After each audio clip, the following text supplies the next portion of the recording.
Okay, itong mga SIM cards na to ay pinapurchase nila sa halagang 400 kung registered.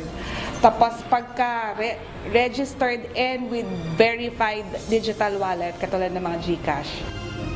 Taiwanese at kasabwat na Pinoy, arestado sa pagbili at pagbebenta ng registered SIM card. Natakot na rin po kami. Kaya naglikas na rin po kami dahil para sa anak ko rin po yun. Ilang mga residente mula sa 7-kilometer danger zone lumikas na rin dahil sa patuloy na aktibidad ng Bulkan Mayon. Marami, tinatanong ko sa kanila lahat. Kaya inaantay ko mag-volunteer sila mag-sekretary. Ayaw kong palisin eh. Pangulong Ferdinand Marcos Jr. wala pang balak umalis bilang kalihim ng Department of Agriculture. Well, I would say I started being a fan way back 2019 when I watched their viral video go up. And after that, until up to this day, I became addictive to their songs. And there's just something about them that makes you want to listen and watch them over and over again. 18 lalong tumitindi habang papalapit ang world tour ng Pinoy pop group na SB19.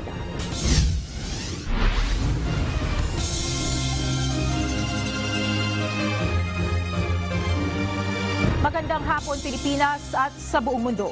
Una sa ating mga balita. Wala pang balak si Pangulong Ferdinand Marcos Jr. na umalis bilang Secretary ng Department of Agriculture. Ayon sa Pangulo, sisiguraduhin muna niyang maayos ang kagawaran bago niya ipasa sa iba ang pamumuno dito. Ito ang balita ni Ray Pelayo. Marami, tinatanong ko sa kanila lahat. Kaya inaantay ko mag-volunteer sila mag-sekretary. Ayaw kong palisin eh. Tatapusin muna ng Pangulong Ferdinand Marcos Jr. ang pagsasaayos sa Department of Agriculture bago ibigay sa iba ang pamamalakad dito. Ayon sa Pangulo, nais muna niyang matiyak na may sapat na supply at abot kayang presyo ng pagkain ang mga Pilipino kapag iniwan niya ang kagawaran. Gusto rin niyang makasiguro na maganda na ang kabuhayan ng mga magsasaka bago umalis bilang DA Secretary. Ngayon, more or less, the prices of the agricultural commodities are beginning. They are not yet stabilized, are beginning to stabilize. Now we are going to make the structural changes that are important to increase production, number one, to ensure the food supply of the Philippines, not only rice, but also corn, also fisheries, also livestock. So yan ang ating mga ginagawa ngayon, para naman hindi na tayo umabot sa krisis na sitwasyon kagaya ng dadatnan natin after the pandemic. Ayon naman sa dating DA Secretary at ngayon ay Chairman ng Federation of Free Farmers na si Leonardo Montemayor, nasa Pangulo na ang pagpapasya kung maglalagay ng permanenteng kalihim ng kagawaran ng pagsasaka. Pero napapanahon na anya para maglagay ng papalit sa kanya. Sapat na anya ang 1 taon para maikamada ang mga programa sa DA na maaari namang ipagpatuloy ng mapipili niya sa pwesto. Ang bentahe anya kapag presidente mismo ang sekretary ng DA ay agad natutugon ang ibang kagawaran sa kanyang kautusan sa pangailangan ng DA. Pero ang panganib naman ay baka magkaroon ng delay sa mga pagpaparating ng issue sa Pangulo at delay sa pagkuha ng karampatang sagot. That way, si Presidente rin ay mabigyan niya ng atensyon yung ibang mga napakaselang na equally pressing problems ng kanyang pamalaan. But at the same time, alam niya na up to date siya sa sitwasyon sa sektor ng agrikultura. Ray Pelayo, UNTV News and Rescue. Diyos ang aming sandigan, serbisyo publiko ang aming pinahahalagahan. Dapat doblehin ang pondo ng Department of Trade and Industry para makamit ang layunin nitong palakasin ang export industry ng bansa. Ayon sa The Employers Confederation of the Philippines, maganda ang mga plano ng pamahalaan, ngunit kailangan anya ng suporta ng DTI para maisulong ang mga ito. Sinabi ni ECO President Sergio Ortiz Luis Jr. na ang kakulangan sa budget ang madalas sa dahilan kaya hindi nakakasali ang Pilipinas sa mga eksibisyon ng produkto. Hindi namin maintindihan kung bakit hindi tayo nag-invest dito sa trade. Halimbawa, yung mga foreign posting natin, pakonti ng pakonti. ala na bang budget, palit ang budget. Yung mga exhibition dito at abroad, marami hindi tayo sinasalihan dahil wala rin budget. Kung minsan sasali tayo, kung kulang ang budget, nagbumukha lang tayong kawawa. Patuloy ang mga aftershocks kasunod ng 6.3 magnitude na lindol kahapon sa Calatagan, Batangas. Patuloy naman ang assessment ng National Disaster Risk Reduction and Management Council sa posibleng pinsala dulot ng lindol. Ito ang balita ni Janice Senhente. Wala po tayong casualties na namatay. So meron po tayong injured na isa. Walang napaulat na nasawi sa nangyaring 6.3 magnitude na lindol sa Calatagan, Batangas kahapon. Gayunman, ayon sa National Disaster Risk Reduction and Management Council, may isang napaulat na nasaktan habang nag-i-evacuate. Ayon kay NDRRMC Deputy Spokesperson Diego Mariano, wala ring naitalang major damage sa mga struktura sa Batangas at ibang lugar na nakaramdam ng pagyanig. Patuloy naman na nakararamdam ng aftershocks. As of now, reports are still coming in dahil patuloy pa rin po ang ating assessment. Samantala, tiniyak naman ng Department of Transportation na walang dapat ipangamba ang publiko sa mga nakitang bitak sa dalawang istasyon ng Metro Rail Transit Line 3 o MRT3, partikular na sa Boni at Ayala Station. Ayon kay DOTR Assistant Secretary for Railways at MRT3 Officer in Charge, Georgette Aquino, matapos ang inspeksyon kahapon, June 15, walang nakitang sira sa trucks, signaling equipment at mga pasilidad ng MRT3. Ang mga nakita aniyang bitak sa dalawang train station ay hindi magdudulot ng anumang panganib sa publiko at operasyon ng linya ng tren. Gayunpaman, dahil sa mga nakitang bitak, ipinag-utos nito sa mga kawani ng MRT3 at sa kanyang consultant na magsagawa ng mas malalim na inspeksyon. Iniulat rin ng Civil Aviation Authority of the Philippines na walang naitalang damage sa siyam na airport na ino-operate ng CAAP sa kabila ng malakas na lindol kahapon. Janice Senhente, UNTV, News and Rescue. Diyos ang aming sandigan, serbisyo publiko ang aming pinahahalagahan. Natapos na ang siphoning o pagsipsip sa natitirang langis mula sa lumubog na MT Princess Empress sa Oriental Mindoro. Ito ang kinumpirma ni Office of the Civil Defense Undersecretary Ariel Nepomuceno. Sa isang text message ni Yusek Nepomuceno sa UNTV, sinabi nitong kailangan munang i-validate ng Philippine Coast Guard ang isinagawang siphoning. Ngayong araw, nagtungo ang ilang opisyal ng PCG sa Oriental Mindoro para mag-inspeksyon.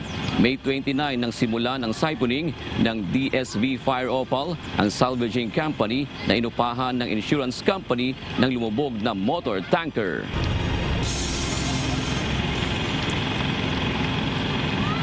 Tumaas pa ang posibilidad ng pagkakaroon ng El Nino sa bansa. May mga lugar naman na mas maagang makararanas ng pagkabawas ng dami ng ulan. Ito ang balita ni Ray Pelayo. Tumataas yung possibility ng pagkakaroon ng El Nino. Marami ng mga prediction center sa buong mundo ang nagsasabi na magiging matindi ang pag-iral ng El Nino ayon sa Pag-asa. Ang ibig sabihin nito ay mas maraming mga lugar sa Pilipinas ang makararanas ng tagtuyot. At kahit sa panahon ng habagat ay posibleng kulangin pa rin ng ulan ang ilang lugar sa bansa. Yung mga ibang areas na hindi highly exposed dito sa habagat season natin, may mga areas na posibleng mag-start as early as August, yung mga may reduction sa tubig ulan. Ayon sa Pag-asa, pagkatapos ng habagat ay mas maraming mga lugar ang posibleng maapektuhan ng El Nino at tatagos pa hanggang sa unang bahagi ng 2024. Sa ngayon ay kumakala pa ng mga datos ng Pag-asa para mas mabigyan ng gabay ang publiko kung ano-anong mga lugar ang maapektuhan ng El Nino. Ayon sa Pag-asa, patuloy ang isinasagawang paghahanda ng gobyerno sa posibleng maging epekto ng El Nino sa bansa. Isa na dito ang pagtitipid sa pagkonsumo ng tubig maging sa iba't ibang ahensya ng pamahalaan. Naglabas na ng kautusan ng Malacanang na nag-aatas sa mga national government agency na gumawa ng mga pamamaraan para mabawasan ng 10% ang kanilang water consumption. Ray Pelayo, UNTV News and Rescue, Diyos ang aming sandigan, serbisyo publiko ang aming pinahalagaan.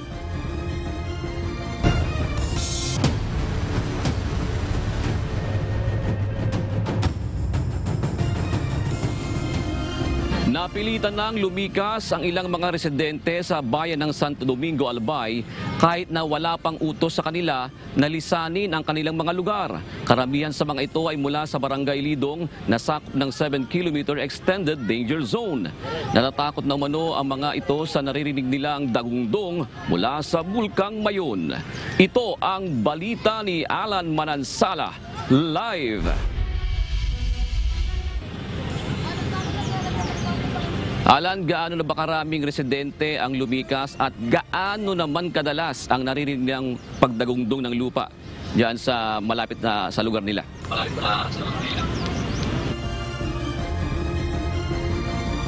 Sa kanilang mga tahanan na nasa 7-kilometer extended danger zone. Katwiran nila, June, natatakot na sila sa mga nakikitang abnormalidad ng Bulkan Mayon. June, sa tuwing ng gabi ay makikita sa kanilang lugar itong dahang-dahang pagdaloy ng lava mula sa crater ng bulkan. Kasabay pa yung malalakas na dagundong na nagmumula umano sa mga nahuhulog na mga bato mula pa rin ito sa Mount Mayon. At kaya nga hindi pa man inuobliga ng lokal na pamahalaan ng Santo Domingo na lumikas si Aling Marlene. Napilitan na silang lisanin ang kanilang tahanan dahil na rin sa takot ng bulkan. Natakot na rin po kami. Kaya naglikas na rin po kami dahil para sa anak ko rin po yun. June, isa lamang ang pamilya ni Aling Marlene sa 11 pamilya mula sa Barangay Lidong na lumikas na. Paliwanag naman ng PBOX ang naririnig ng mga residente na dagundong mula sa bulkan ay mga naghuhulugang malalaking bato mula sa crater hanggang sa dalisdis nito. Dahil sa gravity umano sa umaabot sa 2 kilometro ang layo ng pinanggugulungan ng mga boulder, bagay na lubhang mapanganib sa mga dadaanan. Habang 1 kilometer naman ang layo ng pinupuntahan ng pag-agos ng lava mula sa crater nito. Samantala, June, bahagyang tumaas ang naitalang volcanic earthquakes at rockfall events ng Bulkan Mayon sa nakalipas na 24 na oras. Batay sa latest report ng Philippine Institute of Volcanology and Seismology o PBOX, nakapagtala ng panibagong 4 na volcanic earthquakes at 307 rockfalls events ang Bulkan Mayon, habang nasa 826 na tonelada ng sulfur dioxide ang ibinuga nito. Bandang alas 6 kagabi nang muling umagos ang lava mula sa bunganga ng bulkan. Sa ngayon, nananatili pa rin nakataas ang alert level 3 sa Bulkan Mayon. At June, kanina nga sa pag-iikot natin dito sa bahagi ng Barangay Salvacion, makikita natin yung mga karamihang mga pamilyang lumikas ay nasa mga tabi ng kalsada at doon ay tinatayo nila yung kanilang sari-sariling mga barong-barong para doon muna pansamantalang manirahan habang nagpapakita ng abnormalidad itong Mount Mayon. June. Tama nga yan, Alan, yung sinasabi mo na yan. Dahil kahit naman sino, pagka gano'n ang sitwasyon sa kanilang mga lugar, na 7-kilometer extended danger zone ka, talagang lilikas ka na kaagad. Pero, Alan, nakuha mo ba yung sinasabi ng PBOX sa gabi, bandang alas 11 nga? Ito yung pinakamatinding PDC, no? Na nangyaring mula noong nag-alboroto ang Bulkang Mayon ngayong taon. Na sinasabi ng PBOX, talagang nauka na ng malaki yung lava dome na yun, nawawala na ng tuluyan dahil dati nasa may Babong Gali dumadaan yung mga bat ni lava. Ngayon ay parang napupunta na dito sa may sa may taas itong kinalalagyan natin. Alan.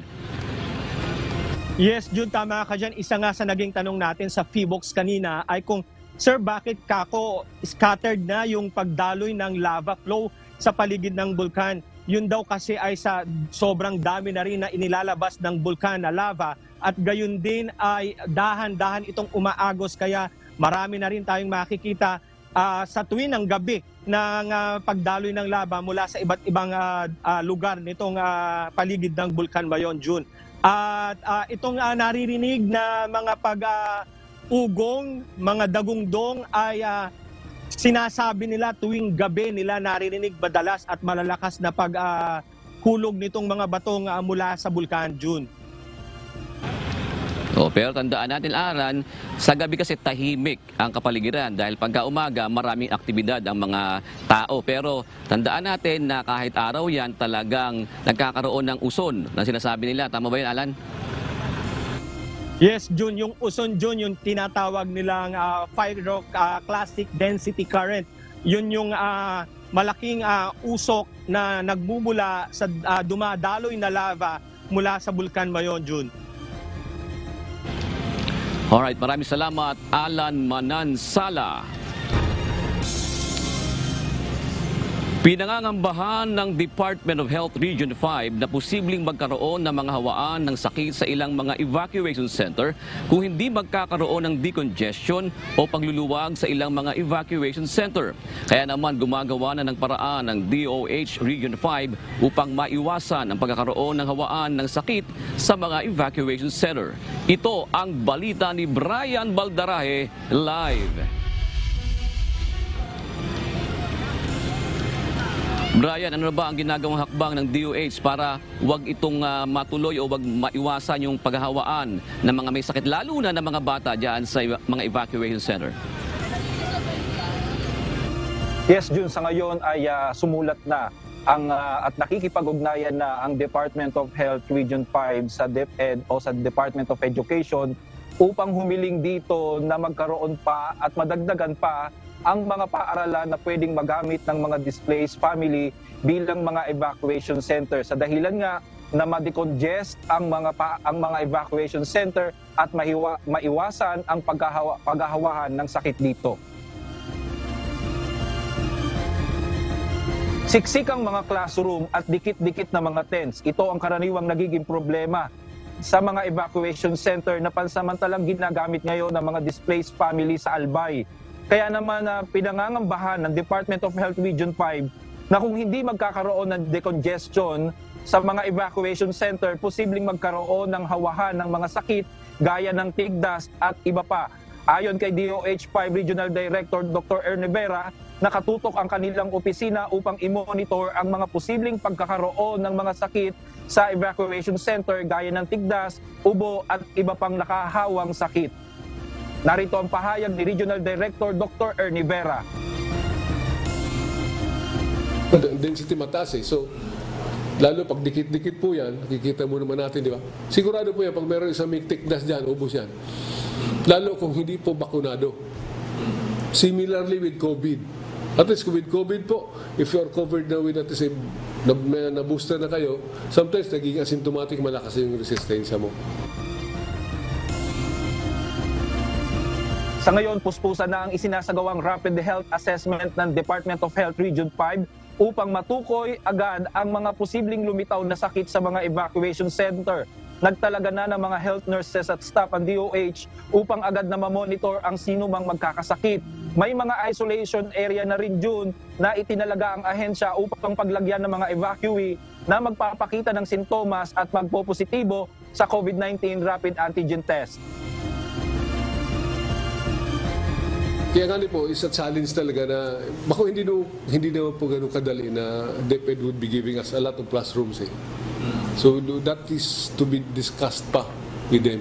And aside from that, we have already informed the evacuees na kung anything po na maramdaman nila, maglay ng ubo, headache, cough and colds, they have to go to the health clinic. Samantala, June, magsasagawa din ang ahensya ng pagkuha ng water sample sa mga evacuation center. Ito'y upang matiyak na malinis ang iniinom ng mga tubig ng mga evacuee. Nakatakda din, June, na magsagawa ng ang ahensya ng pagbabakuna ng pneumonial vaccine sa mga senior citizen at measles rubella vaccine sa mga bata. Patuloy din ang isinasagawang mental health psychosocial support services sa mga displaced family.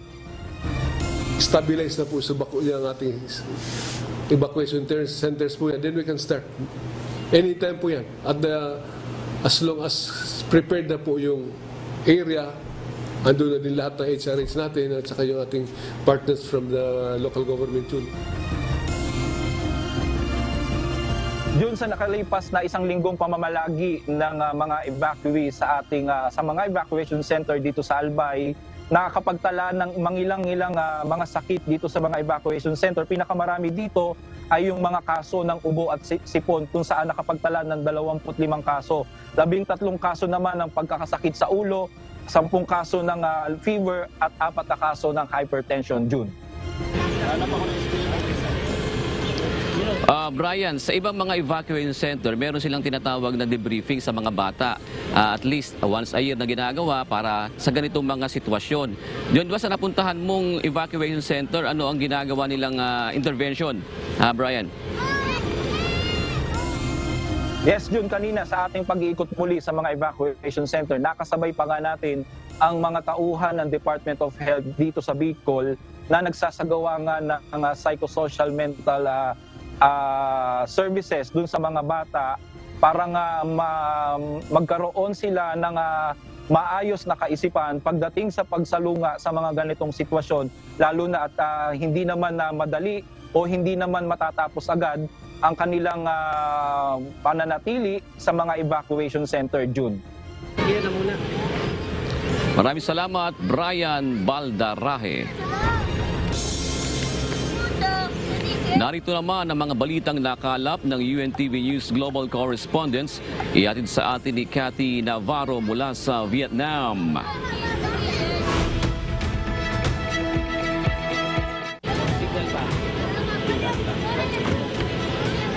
Cathy, hamon ngayong kinakaharap sa Southeast Asia ang magiging epekto nga ng El Niño phenomenon maging sa supply ng tubig. Diyan ba sa Vietnam, meron ding water shortages at paano ito tinutugunan ng inyong pamahalaan dyan?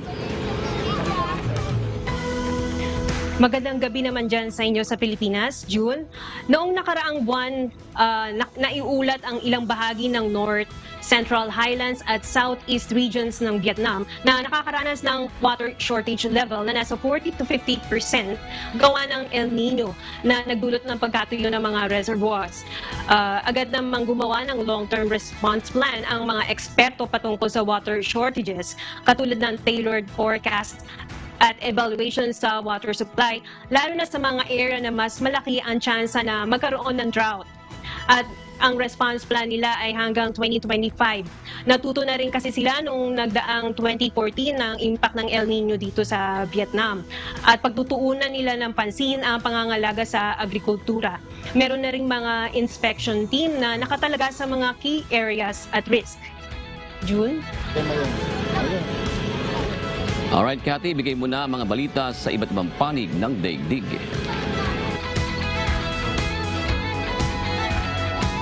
Seryoso ang sitwasyon sa Zaporizhzhia plant sa Ukraine ayon sa tagapanguna ng International Atomic Energy Agency o IAEA. Binisita ng hepe ng United Nations Atomic Energy Agency ang nuclear plant kasunod ng pagkasira ng Kakhovka Dam noong nakalipas na linggo. Ito ang balita ni Aisel Kaisip.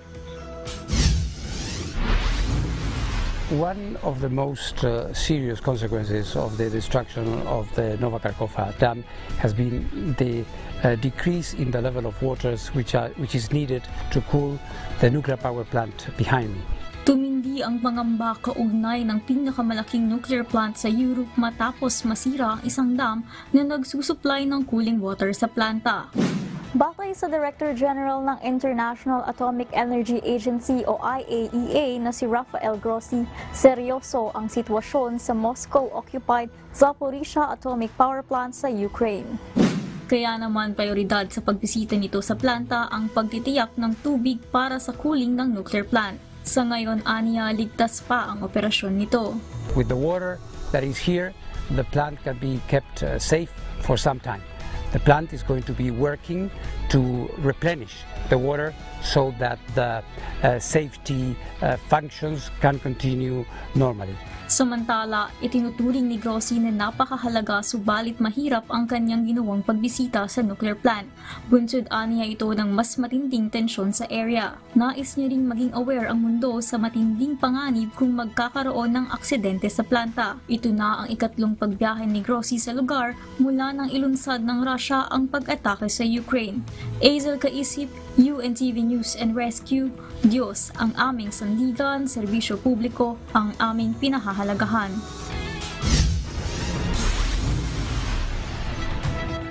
Dalawang tao ang patay at nasa 22 tao ang sugatan dahil sa pananalasan ng cyclonic storm sa Western India matapos malapit sa Pakistan border. Nagdulot ng malaking pinsala sa Kutch District sa Gujarat, India, ang Cyclone Biparjoy. Sa lakas ng bagyo, may mga puno at poste ng kuryenteng natumba. Dahilan ito upang mawala ng supply ng kuryente ang maraming lugar sa rehiyon. May mga kalsada ring nawasak, subalit hindi patukoy ang lawak ng pinsala ayon sa mga otoridad. Humina naman ang intensity ng bagyo matapos tumama sa coastal areas ng Gujarat.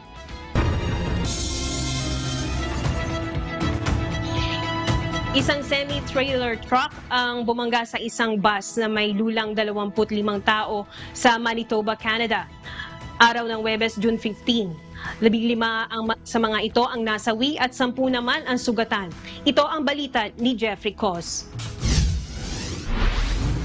15 tao ang nasawi matapos banggain ng isang semi-trailer truck ang isang maliit na bus na karamihan ay matatanda ang sakay, ayon sa Royal Canadian Mounted Police o RCMP. May kabuang 25 tao ang nasa loob ng bus at 10 dito ang dinala naman sa ospital dahil sa mga tinamong sugat. Nangyari ang aksidente sa intersection ng Highway 1 at Highway 5 malapit sa bayan ng Carberry, Manitoba. Bunsod na pangyayari, dineploy ang Canadian Police mula sa iba't ibang panig ng probinsya. Gayon din ang Shock Trauma Air Rescue Service o STARS Air Ambulance Services mula sa Winnipeg at Regina. Samantala, ayon sa RCMP, ligtas ang mga driver ng pasaherong sasakyan, ngunit tumanggi ang mga ito na ipahayag kung sino ang maaaring may pananagutan sa aksidente. Isa ang Manitoba Collision sa pinakanakamamatay na road crashes sa Canada. Nagpaabot naman ng pakikiramay si Canadian Prime Minister Justin Trudeau sa mga kaanak ng mga biktima ng insidente. Jeffrey Cos, UNTV News and Rescue. Diyos ang aming sandigan, serbisyo publiko ang aming pinahahalagahan.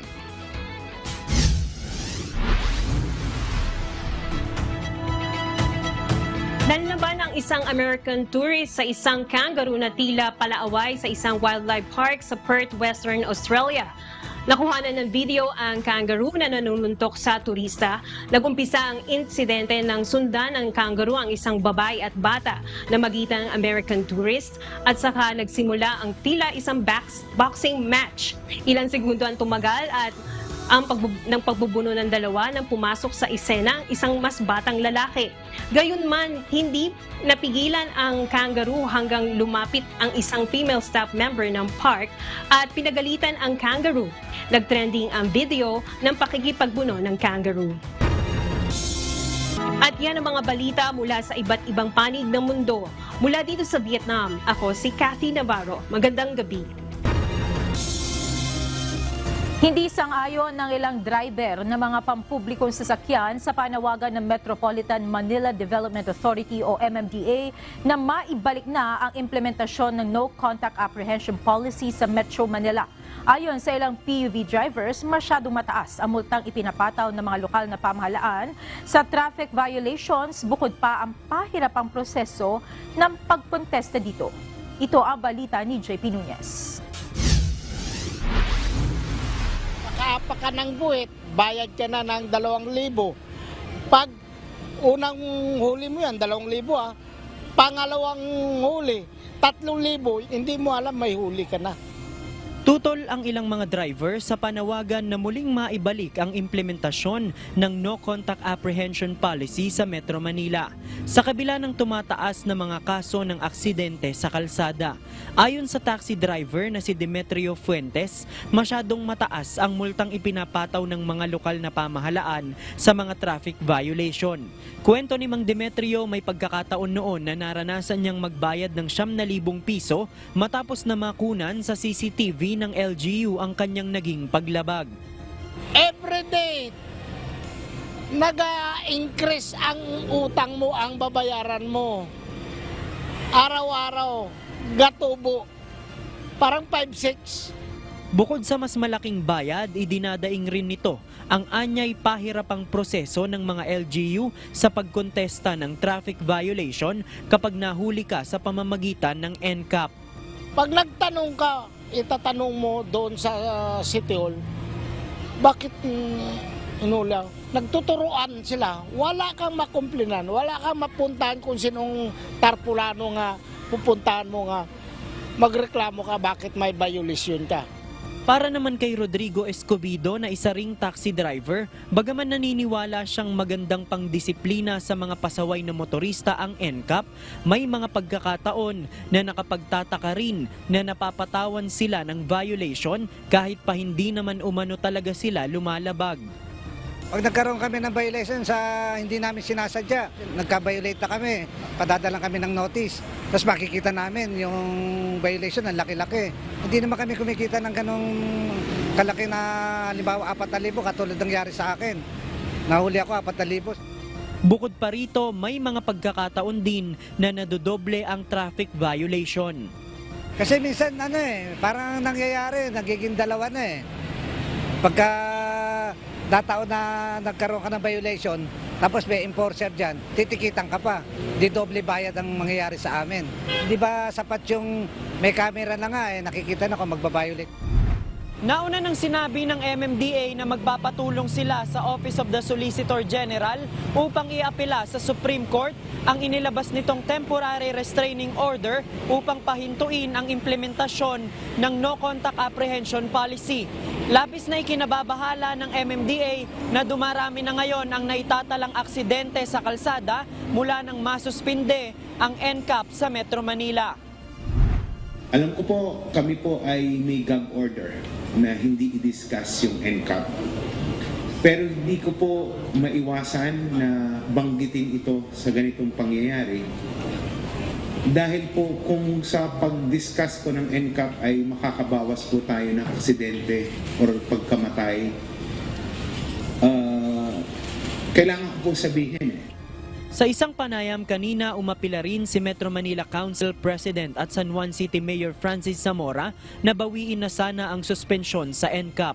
Naniniwala si Mayor Zamora na malaking bagay ang mga CCTV sa mga kalsada upang madisiplina ang mga pasaway na motorista at maobliga ang mga ito na sumunod sa batas trapiko. Sa ngayon, nagsasagawa pa ng oral arguments upang talakayin ang issue sa pagpapatupad ng NCAP at wala pang inilalabas na desisyon ang Supreme Court kung talaga nga bang labag sa batas ang NCAP. JP Nunez, UNTV, News and Rescue. Diyos ang aming sandigan, serbisyo publiko ang aming pinahahalagahan. Good news para sa mga motorista, posibleng bumaba ang presyo ng mga produktong petrolyo sa susunod na linggo. Base sa resulta ng trading sa international market sa nakalipas sa 4 na araw, maaaring bumaba ng 50 sentimos ang presyo ng kada litro ng diesel, habang nasa 62 centavos ang posibleng maging bawas sa gasolina at 66 centavos naman sa kerosene. Sa Lunes, sa katakdang i-anunsyo ng mga kumpanya ng langis ang final price adjustment na ipatutupad ng araw na Martes. Cybercrime Group, ang isang Taiwanese national at Pilipinong kasabwat nito. Modus operandi ng grupo ang bumili at magbenta ng mga rehistrado ng SIM cards na siyang nagagamit naman sa mga pang-scam. Ito ang balita ni Lea Ilagan. Okay, itong mga SIM cards na to ay pinapurchase nila sa halagang 400 kung registered. Tapos pagka registered and with verified digital wallet, katulad ng mga GCash, ayun, mas mahal siya, 800. So why? Kasi kailangan natin ang, di ba, itong mga SIM cards na to, kailangan nilang gamitin pang-scam. Sinalakay ng mga tauhan ng Philippine National Police Anti-Cybercrime Group ang bahay na ito sa San Jose del Monte, Bulacan. Pagpasok ng mga pulis, tumambad sa kanila ang mahigit sa 6,000 pirasong SIM cards.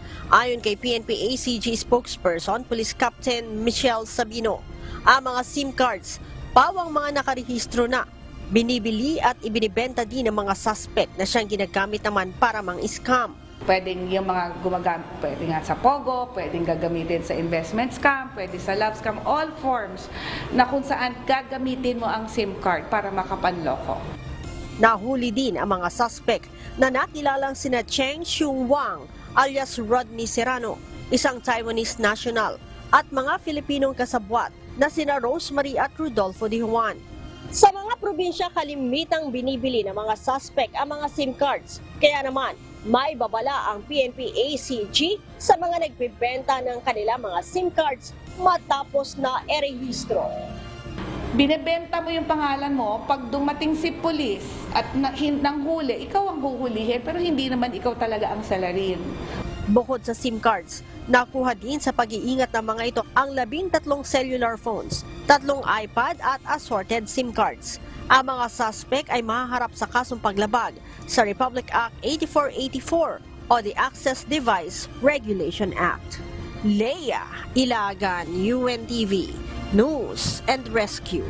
Diyos ang aming sandigan, serbisyo publiko ang aming pinahahalagahan. Voluntaryong nag-inhibit o binitawan ni Judge Romeo Benaventura ng Muntinlupa Regional Trial Court Branch 256 ang natitirang kaso ni dating Senador Laila De Lima na may kinalaman sa iligal na droga. Sa kautosan na inilabas ng West, sinabi nito ang kanyang pagbibitiw ay hindi dahil biased o hindi siya patas sa paghawak ng kaso ni De Lima. Ito ay dahil mayroon ng bahid ng pagdududa ang mga akusado sa kanyang integridad. Kamakailan ay naghain ng mosyon si De Lima at ang 3 pang kasama nitong akusado na sina Jonel Sanchez, Ronnie Dayan at dating Bureau of Corrections o Bucor Chief Franklin Bukayo na bitiwan ng judge ang kaso. Ayon sa mga akusado, biased, one-sided ang West at isa sa kanilang dahilan, partikular ni na Sanchez at Dayan, ay kapatid ng West ang kanilang dating abogado. Umaasa naman ang kampo ni De Lima na mairaraffle sa bagong West sa lalong madaling panahon ang kaso. Hindi pabor si retired Marine Colonel Ariel Querubin sa panawagan ni dating Pangulong Rodrigo Duterte na bumaba sa pwesto ang lahat ng mga kawani ng Philippine National Police o PNP at i-take over ng Armed Forces of the Philippines o AFP. Ayon sa retiradong opisyal ng Sandatahang Lakas, may ibang paraan naman para maisalba ang PNP. Ito ang balita ni Dante Amento. Yung ng military kasi mission-oriented sila. They get things done. They get things done. Sabihan mo sila kung ano yung gusto mong pagawa, ginagawa nila agad. Naunawaan ni retired Marine Colonel Ariel Querubin ang posisyon ni dating Pangulong Rodrigo Duterte kung bakit nanawagan ito na magbitiw sa pwesto ang lahat ng nasa Philippine National Police o PNP at i-take over o pamumunuan na lamang ng Armed Forces of the Philippines o AFP. Nag-ugat ito sa umunoy pagkakasangkot sa iligal na droga ang nasa hanay ng pambansang pulisya. Ayon kay Querubin, malapit ang Pangulo sa mga militar o AFP na isang mission-oriented na organisasyon. Ngunit hindi naman pabor si Querubin na magbitiw ang buong kapulisan. Naniniwala ang dating opisyal ng Sandatahang Lakas ang pamumuno ang dapat ayusin sa PNP. Mayroon pa anya namang pag-asa para mabago ang organisasyong ito na nadungisan ang pangalan dahil sa issue tulad ng illegal drugs. Kasi sabihin na natin, na-tarnish yung image ng kapulisan ngayon dahil sa ongoing yung halos araw-araw na hearing on drug. Pero may mga paraan naman na pwede pang salbahin. Dapat lang talaga mahusay yung kanilang namumuno. Paliwanag ni Querubin, pagdating sa illegal drugs, hindi lang naman ang PNP ang nasasangkot, kundi mayroon ding galing sa ibang law enforcement agencies at maging sa AFP. Paliwanag pa ni Querubin, ang mensahe ng panawagan ni dating Pangulong Duterte na magbitiw ang buong PNP ay pagbutihin ng mga ito ang kanilang trabaho at ibalik ang mga ito doon sa kung ano talaga ang kanilang misyon o trabaho bilang tagapagpatupad ng batas. Alam mo, exasperated, kumbaga sa na siya parang pikon na si dating Pangulo Kaya yun yung mga nakasanayan na rin naman natin na ganun ang ganun ang style. Pero hindi mo naman dapat kunin yon hook, line and sinker. Parang message lang yon na mag-shape up kayo. Dante Amento, UNTV, News and Rescue. Diyos ang aming sandigan, serbisyo publiko ang aming pinahahalagahan. Tiniyak ng Estados Unidos na sasalain muna ng maigi ang mga papasok na Afghan nationals sakaling pumayag ang Pilipinas na maiproseso rito sa bansa ang kanilang American visas. Pero may pangamba ang ilang security agencies sa posibleng maging epekto nito sa seguridad ng bansa. Ito ang balita ni Harleen Delgado. Ang klaro sa hapong ito, hindi refugee itong mga Afghang darating. Kaya pinangangambahan ng ating security groups na baka maging target ang Pilipinas ng mga kagalit or kaugnay ng Al-Qaeda, ng Taliban. Nakikita ng Estados Unidos na malapit na kaalyado ang Pilipinas at may reputasyon sa pagtulong sa mga refugee. Ayon kay Philippine Ambassador to the United States, Jose Manuel Romualdez, ito ang dahilan kung bakit humiling ang Estados Unidos sa Pilipinas na maiproseso sa bansa ang special immigrant visas para sa Afghan nationals na mga dating empleyado ng US government at kanilang mga pamilya. The United States government has assured us that whoever that we will allow to come into the Philippines for processing, they will take care of them completely. In other words, if they are for some reason denied the SIV, they will be immediately sent to another or a third country. Ngunit ang ilang ahensya mula sa security group may pangamba sa posibleng maging epekto sa seguridad ng bansa sa nakaambang pagpasok ng Afghan nationals. Ayon sa National Intelligence Coordinating Agency o NICA, may posibilidad na makaapekto ito sa sitwasyon sa Mindanao. I think the apprehension we noted is that they may have sympathizers from the southern Philippines, from our Muslim brothers. So that is a possibility. We also express the same anxiety because they are given also the opportunity to for this some terrorists to travel, and that is a problem of records checking, and it will pose some security concern later on. This could be used as a propaganda, and it could also, since our apprehension is about the sleepers, they could always be activated, and it will have an impact as far as revival of some activities in the south. Ang National Commission on Muslim Filipinos may agam-agam din sa posibleng maging epekto nito sa mga sympathizer ng extremist groups at baka umano maging target pa ng pag-atake ang Pilipinas. We are not particularly concerned about the infiltration or the sleepers among these coming Afghanistan, but more of being a target of an attack. As we all know, just recently, this Wednesday, an incident happened in Marawi again. Concerning the same group who caused the Marawi siege. So apparently they're regrouping and they're growing in numbers. If their mobility will not be limited, and even if their mobility will be limited, these people from the south or these sympathizers of the ISIS-inspired group can easily, travel to Luzon. Ayon kay Ambassador Romualdez, tiniyak umano ng Estados Unidos na susuriin munang maigi ang lahat ng mga papasok na Afghans sakaling pumayag ang Pilipinas. Yan ang sabi sa atin ng mga Amerikano na they will be vetted first, they will be double-checked before they come to the Philippines, and then again through processing. Sabi ni DFA Secretary Enrique Manalo, lilimitahan lang ang magiging galaw ng Afghan nationals sa posibleng papasok sa bansa. Ayon naman kay Defense Secretary Gibo Teodoro, maaring itakda ng Pilipinas kung ano lang ang pwedeng gawin ng mga naturang dayuhan sa bansa. For example, like even in voice calls or whatnot, we can have them sign certain waivers, like when you answer a call center, this phone call is being recorded for your protection. However, insofar as their backgrounds are concerned, there definitely will be some gaps. Ayon kay Ambassador Romualdez, aabot sa 50,000 Afghan nationals ang pending pa ang aplikasyon para sa kanilang special immigrant visas sa Amerika.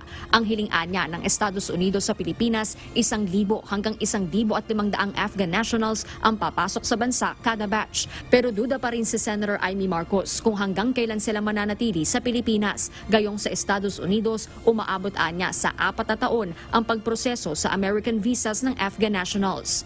What the U.S. has told us is that these applicants are in the last stages completing the process. So, sir, intimated to us that since they're in the last stage, the grant of a visa is like pregnancy. It's either you are or you aren't. I mean, I don't know about the last stages. we would have to make very clear that whatever process, it has to fall within the 30 to 59-day period we allow for restricted nationals. Ayon kay Ambassador Romualdez, sasagutin ng Estados Unidos ang lahat ng gagastusin para sa Afghan nationals at dedepende rin anya sa Pilipinas kung ilan ang papayagan nitong pumasok sa bansa. Paglilinaw ng DFA, wala pang pinal na kasunduan at patuloy itong pinag-aaralan ng gobyerno ng Pilipinas. Jorlene Delgado, UNTV News and Rescue. Diyos ang aming sandigan, serbisyo publiko ang aming pinahahalagahan. Isinasapinal na ng Department of Education ang mga panuntunan para sa gagawing National Learning Camp na sisimulan sa darating na July 24. Sa isang pahayag, sinabi ni DepEd Undersecretary at Spokesperson Attorney Michael Powa, sinisikap na ng kagawaran na makumpleto ang guidelines at mai-release sa lalong madaling panahon. Layunin ng National Learning Camp na matulungan ang mga mag-aaral na makahabol sa mga aralin matapos maapektuhan ang pag-aaral dahil sa COVID-19 pandemic. Pero nilinaw ng DepEd na voluntaryo lamang ito sa mga guro na nais magturo sa ilalim ng programa. Hinihikayat naman ang mga mag-aaral na sumama, lalo na ang mga may mabababang grado na makilahok sa 15 araw na learning camp. Mismong si Pangulong Ferdinand Marcos Jr. ang tumanggap ng mga patabang donasyon ng China. Ipamamahagi naman ito sa mga magsasaka kasabay ng mga ayuda ng pamahalaan. Ito ang balita ni Ray Pelayo. We hope that these fertilizers could extend a helping hand to those in need in the Philippines. Sa kabila ng issue sa agawan ng teritoryo sa West Philippine Sea, tuloy ang diplomatikong ugnayan ng China at Pilipinas. Kaninang umaga ay formal na isinagawa ang fertilizer donation ng China para sa bansa. Nasa 20,000 metriko tonelada o katumbas ito ng 400,000 bags ng urea. Nagkakahalaga ito ng 100 million yuan o katumbas ng 783 million pesos.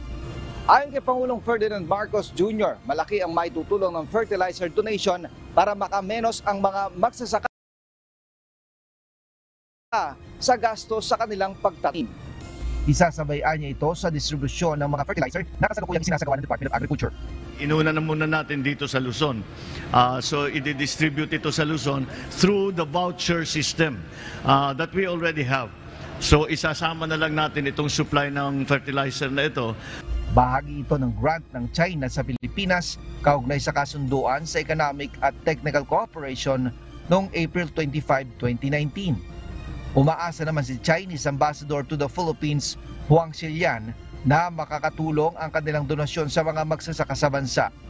Undoubtedly, fertilizer plays a vital role.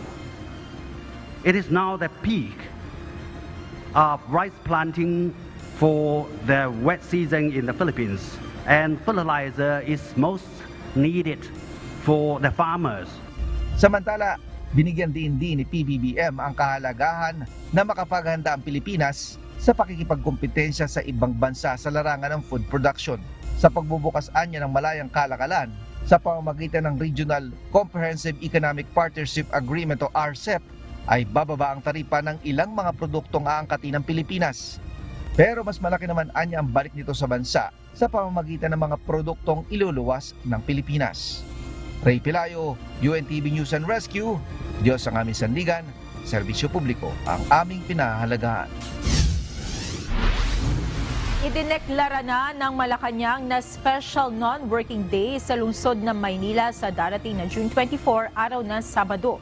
Sa bisa ng Proclamation No. 261 na pirmado ni Executive Secretary Lucas Bersamin, sa ilalim ng kapangyarihan ni Pangulong Ferdinand Marcos Jr., idineklarang holiday ang June 24, kaalinsabay ng paggunita sa 452nd anniversary ng pagkakatatag ng lungsod ng Maynila.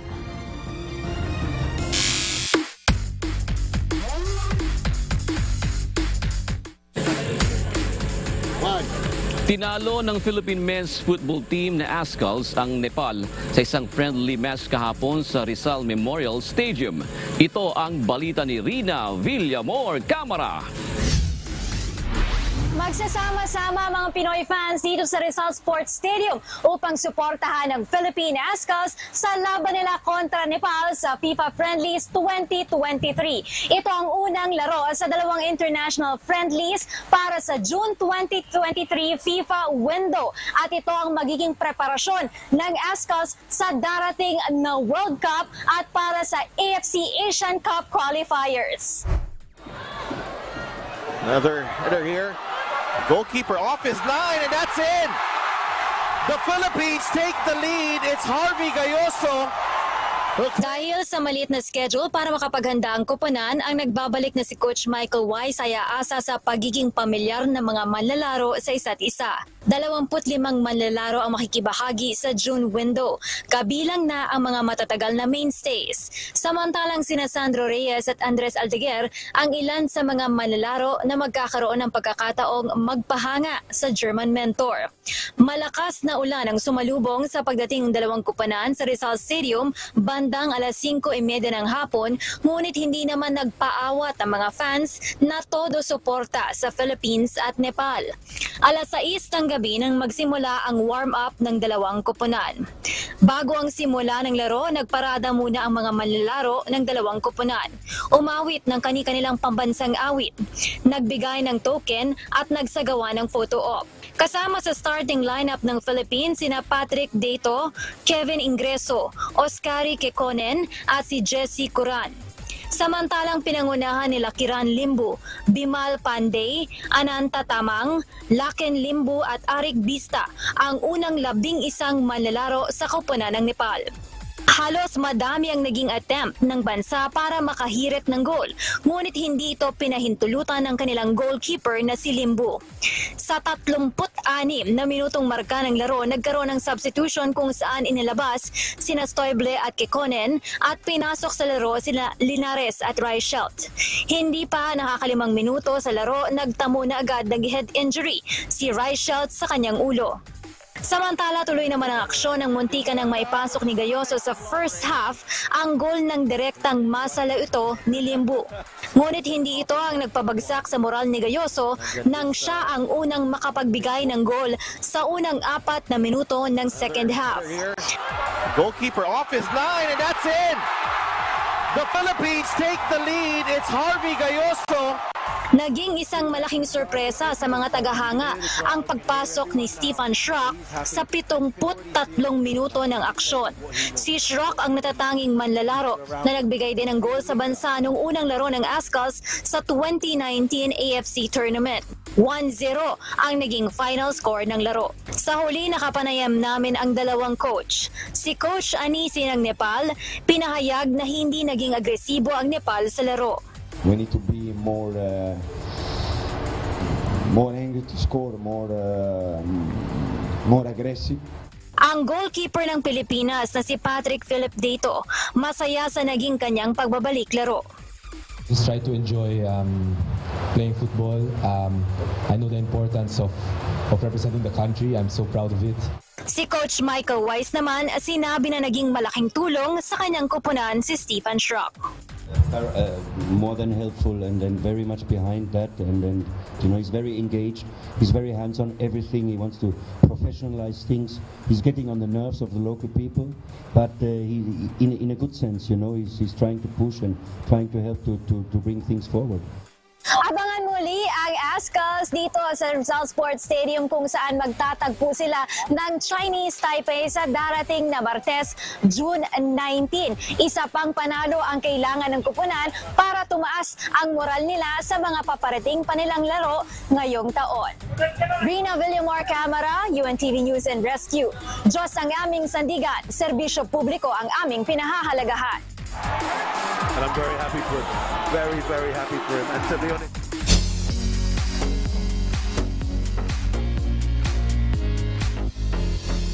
Iba't ibang paraan ang ginagawa ng SB19 fans upang ipakita ang kanilang suporta at pagmamahal sa P-pop group, lalo't malapit na ang much-awaited pagtatag world tour ng grupo. Kaya alamin natin kung paano nga ba magpakita ng suporta ang mga tagahanga ng SB19. Ito ang balita ni Gladys Suwabi. Hinto, kahit na wala pang hinto.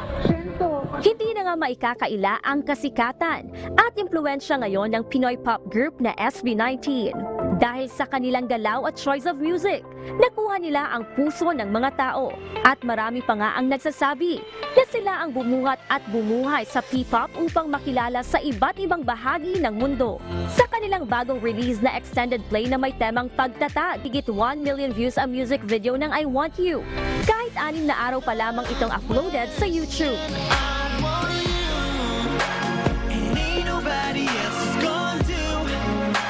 Sa likod ng tagumpay na kanilang tinatamasa ngayon, alam niyo bang malaking bahagi rito ang suporta at pagmamahal ng kanilang 18 fans? Kamakailan nga ay na-feature ang P-pop group at ang kanilang upcoming pagtatag world tour sa New York Times Square. At isang tagahanga lang naman ang nagkusang gawin ito. Siya ang 28 years old Filipino-American SB19 fan na si Charlene May Apostol mula Florida. Ayon kay Charlene, deserve ng grupo ang ganitong pagmamahal at suporta dahil alam niya kung papaano nagsumikap ang grupo to make every Filipino proud. I started being a fan way back 2019 when I watched their viral video go up, and after that, until up to this day, I became addictive to their songs, and there's just something about them that makes you want to listen and watch them over and over again. It's just, I think, papaano sila kumonek sa ibang tao, sa audience nila, and it's really amazing. Para kay Charlene, hindi lang isang simpleng musika ang mga awitin ng SB19. Malaking bahagi aniya nito ay tumutulong sa kanya to get over anxiety attack. Actually, I do suffer from anxiety, and every time I do feel like it's attacking me, I just listen to their songs, and then I started nare-relax yung mind ko and everything. So, I think they really helped me a lot. Ang grupo naman ng 18 fans sa Iloilo, hindi nagpahuli sa pagpapakita ng kanilang all-out support sa nalalapit na world tour ng SB19. Isang fan gathering event ang kanilang idinao sa probinsya na isang paraan ng kanilang pagpapakita ng commitment sa SB19. Nais nilang makamusta at matulungan ang kapwa fans na masaksihan ang much-awaited world tour ng SB19, partikular na sa Bacolod na malapit lamang sa kanilang lugar. So we're getting data, like if you're going to Bacolod, wala pwede ka sharing sa accommodation, sa mga magasto, or we can, if you want to have a parang cheaper cost on transport, we can take the Roro. 24 hours na siya. So we want to get the data para mabuligin naman ang mga, especially those who are having financial difficulties. Para kay Leslie, ang musika ng SB19 ay nagbigay daan upang pukawin ang kanyang diwa ng nasyonalismo at pagmamahal sa magulang. To be honest, I like the lyricism sa SB19. Siguro, butang tani, ang mapa. Because so hindi ko muna ka-affected sa iba niya song, no? Kaya I feel like hindi ko ka-relate ng situation. But the mapa itself, nakahibig ko na sa mapa. It's not really pang etcho sa nakahibig ko because I'm a very family-oriented person. And I felt like somehow, though may kulang ako, it made me think na may kulang bala ako sa baka sa treatment ko or sa pag-take care ko sa parents ko, and it is one of the songs na nakatouch ko talaga. Of all the SB19 songs, nakakry-cry, promise. Sa mapa. Kaya huwag mag-alala, ipikit ang iyong matatan, pahinga muna, ako nang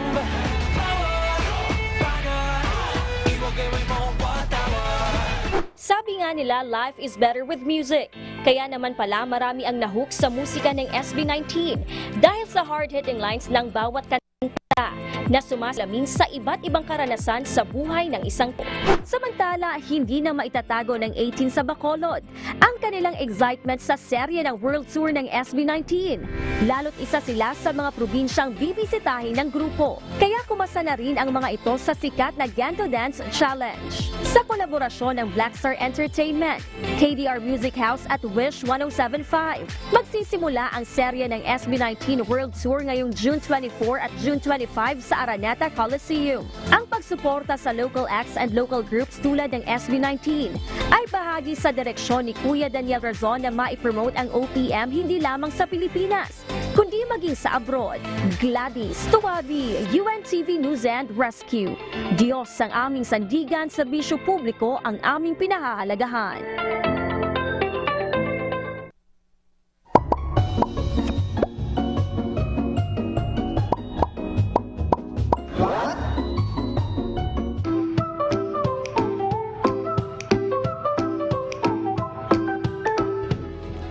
Nadagkaalaman po, maghanda po lahat ng taga Metro Manila dahil alam nyo ba, sa June 21 mararanasan ang pinakamahabang araw at pinakamaigsing gabi ng taong 2023. Ito po ang tinatawag na June Solstice o Summer Solstice dito sa Pilipinas. Alam ba ninyo, ayon sa Pag-asa, ang Metro Manila lang ang makakaranas ng 13 oras na daytime o araw sa June 21. Sisikat po ang araw sa June 21 ng 5:28 AM at lulubog naman ng 6:28 PM. Ibig sabihin ilang minuto na lang po bago mag-alas 7 maliwanag pa ang paligid. Ayon sa Pag-asa, ang 13-hour daytime ay mangyayari lang sa Metro Manila pero ang oras ng pagsikat ng araw at haba ng araw ay mas matagal sa mga lugar dyan sa norte gaya ng Baguio at Batanes. Pero alam ba ninyo na may lugar sa mundo na hindi po talaga lumulubog ang araw? Yan ay sa bansang Norway. Lalo na kapag summer, nakaanggulo kasi ang North Pole sa araw. Kung kaya't kahit ang mundo'y umiikot, hindi ito makikitang lumulubog dyan po sa dako na yan.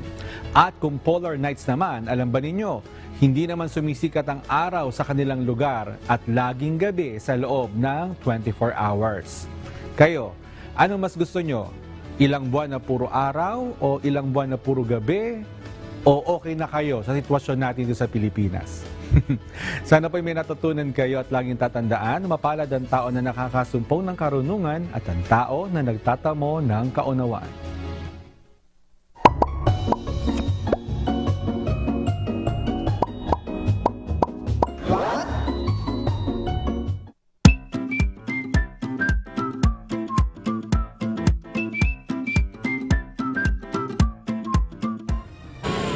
Magandang hapon sa inyo dyan, June. Yon, Monica.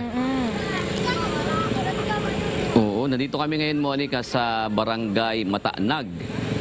Isa ito doon sa mga, ito kasi parang ilog na ito na natabunan ng mga ng lahar. Pero yung taas nito, yun yung Mataanag Gali. Isa yan sa mga dinadaluyan ng lava na hindi nagpapakita ngayon dahil sa makapal na ulap, Monica. Oo. Ito rin ba yung bandang area kung saan bumabagsak yung malalaking bato na sinabi ni si Alan ba yung nagsabi kanina? Hindi, malayo sa may bandang kabilang bayan, Santo Domingo. Kasi 'di ba yan pinalilibutan kasi ng mga bayan dito sa Albay yung Mayon Volcano, Monica. So sa mo rito parang hindi mawawala sa paningin mo yung bulkang Mayon. Okay, pero kayo nasa safe area kayo kasi kanina pinakinggan ko yung pag-uusap niyo ni Alan. May mga areas talaga na although hindi naman talaga sila inaabot ng bato pero ramdam doon yung pagyanig ng lupa dahil nga doon sa pagbagsak ng malalaking debris mula sa bulkang Mayon. Correct. Tama yan. Pero dito naman hindi. Kasi actually dito, itong kinalalagyan namin, parang ito yung pondohan ng mga jeep ng barangay papunta sa kabilang baryo o sa bayan. So dito, parang ito rin yung nagiging pick-up point ng mga mag-i-evacuate kung sakasakaling ipalilikasin sila ng pamahalaan. Oo. Jun, isang tanong lang, no? Kasi kanina narinig ko na sinabi ng DOH na maaaring magkaroon ng congestion problem dahil nga dumadami na rin yung kusang pumupunta doon sa mga evacuation centers. Bukod ba doon sa congestion problem, hindi rin ba magiging problema yung mga relief packs na ipamimigay doon sa mga pamilya, lalo na kung dadami nga yung pupunta sa evacuation centers? Alam mo, ang sinasabi diyan hanggang 15 days meron na naka-preposition na. Kaya pa naman. Pero sa nakita kasi namin, Monica, halos lahat naman ng mga evacuation center talagang sagana doon sa sa ibinibigay na relief. Meron lang may onting reklamo dahil yung doon nasa outside noong evacuation centers hindi nabibigyan. Pero sabi ng DSWD, dapat meron sila dahil naapektuhan din naman sila o ba na-relocate, inilikas din sila hindi lang doon sa mga evacuation center kundi doon sa mga bahay ng kanilang mga kamag-anak. Monica. Okay. So mag-iisang linggo ka na ata dyan, June, no? So patuloy kayong mag-ingat at patuloy kaming makikipag-ugnayan sa inyo. Monica, gusto mo palit muna tayo? Ha? Mas kaya mo dyan. Kaya mo dyan. Hanggang kailan ka ba dyan, June? Hanggang ano ba? May activity sa Mount Mayon? Ang bagal nga kasi sinasabi nga ng PHIVOLCS, wala kasing masyadong lumalabas na sulfur dioxide, di ba? Kaya hindi ganun kalakas talaga yung pagsabog niya o paglabas ng lava. So ako naman lalabas na ako sa sa Bicol o Lolo Obed, baka Lunes magkakasama na tayo diyan. Babalik na rin kayo. O sige. Anyway, marami naman tayong correspondence. Ako lang. Okay, June, ito na. Hinihintay na ng ating mga kasambahay ang kanilang mga komento sa Usaserong Pinoy. Umpisahan mo na. Sige, sa pananatili ni PBBM sa DA, sabi po ni Gab Ferras, sana magbigay atensyon naman yung issue na kinakaharap ng Agri-Department, lalo na sa smuggling habang hinahanap pa kapalit. Yun daw, sabi niya. Ito naman doon sa pagbebenta doon sa registered SIM, sabi ni Adolfo Megano, lahat ng siguro lahat ng foreigners na nakatira dito sa Philippines, kung mag-register sila na SIM card, dapat magbayad ng $50. Ganoon sa buong UAE para madagdagan ng pondo ng gobyerno. Right. Yan, shoutout na tayo sa ating mga Usaserong Pinoy, Monica. Napapasayaw ko ng gento-gento rito sa kakaano ng mga gamu-gamu tsaka kulis. May bayad na daw, June. Huwag ka daw sasayaw ng may bayad na ba? Oo, may bayad na daw. Sa na lang, off-cam na lang, pwede naman. Huwag ka lang ginaganahan na ako, Ayan. Sige, shout out kay Yishel Z, si Rien Skis at si Mabel Degala. At happy weekend din po at maraming salamat sa inyong pagsubaybay kay Filmara Pinado, Lucita De Los Reyes at Fernando Castillo. Narito naman ang salita ng Diyos na ating sandigan mula sa aklat ng Efeso 4:26 na nagsasabi, kayo'y mga galit at huwag kayong mga kasala. Huwag lumubog ang araw sa inyong galit.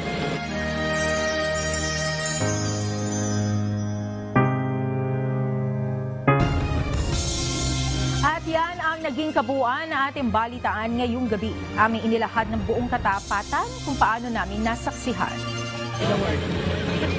Kayo'y makapagtitiwala na ang aming nakita at narinig, ang aming ibinabalita. At dito po sa UNTV, Diyos ang aming sandigan, serbisyo publiko ang aming pinahahalagahan. Marhay na banggi sa Indogabos. Happy weekend!